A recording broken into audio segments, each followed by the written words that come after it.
Hi everyone, and today I'm gonna present you some material about concept checking questions because one of my subscribers asked me to do this, and let me demonstrate my presentation for today. It will be short as usual, and it's made in Canva. I really recommend this website if you haven't tried yet. So it's perfect for teachers and people who are in public and are speaking to the audience. And first of all, here is my plan for today. What are Ccqs? So we will just discuss two simple ideas. What are these concept checking questions? Number two is must-do list. While preparing these Ccqs, what should you do to keep it real, to keep it useful? And number three, it stands for examples. And we will discuss some examples of the material, how to check using concept checking questions.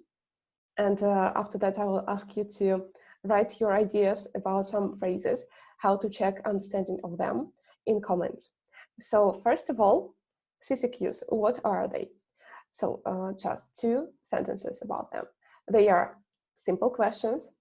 And second, they are used to check the understanding of people's new grammar, of students' new material. So when they study, you present something, and then you need to understand if they got it or not.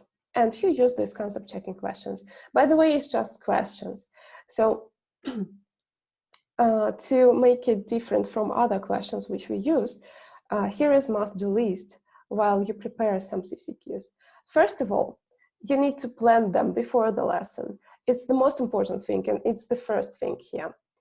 So when you are making a lesson plan, you should think, here I present some material, and then I'm checking how they understood. Which questions can I ask? How much time will I spend on it? And so on. Number two is, keep it simple. Don't use new grammar in the Ccqs questions because it will be confusing and people will just be stuck. And next is vocabulary. Of course, if you are checking the understanding of new vocabulary, of new words which they haven't ever met before this lesson, you shouldn't ask using this word in your question. And next is visualize, my favorite one. Use drawing and writing on board. And if you're using Zoom, you can use whiteboard while checking the understanding. You can write synonyms, antonyms, you can draw pictures and mind maps, everything that you can. And it's quite useful, and people just can easily understand what they are studying. And next is choosing questions. There are several types, and of course, you know, general and VH questions. So yes, no questions, better used in low levels. So if it's elementary or pre-intermediate, but with the higher level students, you can use also special or VH questions, they are called. You can ask specific details of the new vocabulary or grammar. And next is first ask the strongest and then the weakest students. This was surprising for me when I met it for the first time in some book, and I was thinking why, and then I just realized that if you ask the strongest student the first, he will answer in more detailed way.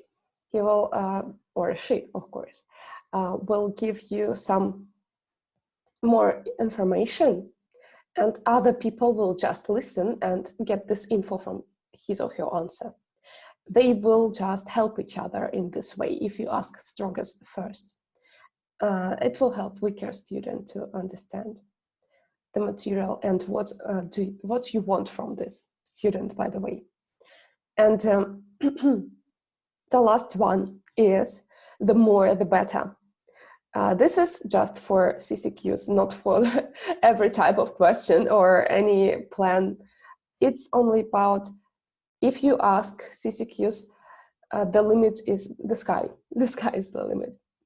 So now we will see some examples of concept checking questions. There are two of them. Number one is, you mustn't smoke here.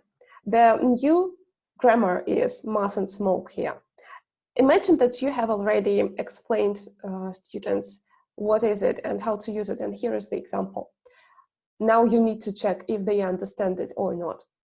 And you can ask these questions, not only these three, of course, but these are the main which I've found when I was thinking. So first is, can you smoke here? And the correct answer will be no if you ask your student. The second is, can you decide what to do? And the answer is again no. And is it a strict rule? And the answer is yes. So see, here I asked some detailed information about must, and here mustn't, of course.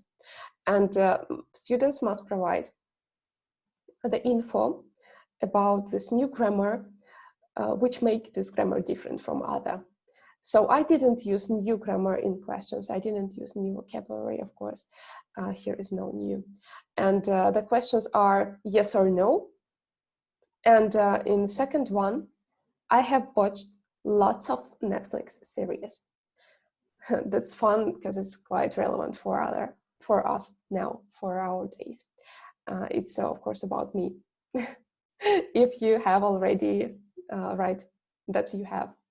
So the concept checking questions will be, is it happening now? And the answer is no, because it's perfect and it's finished. Did it happen in the past? And the answer is yes. Did it happen multiple times? And the answer is again yes. So here you can see how present perfect is checked. If you have more ideas, of course, write in comments and I will answer and I will check if you get it right. And here's some practice for you. After the video, I want you to write in comments after you watch some concept checking questions for this free for grammar and free for vocabulary phrases. For example, if I were you, I would stay at home. What concept checking questions can you ask about conditionals? Number 2, I'm meeting our partners on Wednesday. What can you ask about present continuous if people understand how to use it? Number 3, I used to go jogging every day. This is a phrase called used to, and you can just ask some questions about this phrase, how to use it and when. And vocabulary. Vocabulary is much more interesting, I think. It was dedicated to uncanny valley effect. We used it in our advanced students group, this article. And for example, the uncanny was the new word. What can you ask about the word uncanny if it's new for advanced level? Number 2, clean and dress the wound immediately. What differs wound from any other injury? You can ask students, and if they answer right, they will understand. So number 3, the east wall of the mosque is covered with a beautiful mosaic. And mosque here is a new word for intermediate student. Imagine if you ask them. And last slide here is thanks for your attention, thanks for your watching. And you can find more info about studying and learning English in my group. It's called TB Hacks, from Teacher's Book Hacks. It was a shortening, by the way. You can contact me in my profile. And you can see my portfolio with this link. So see you, thank you very much. Write in comments if you have any ideas about concept checking questions from slides of my presentation. And see you, thank you very much for watching.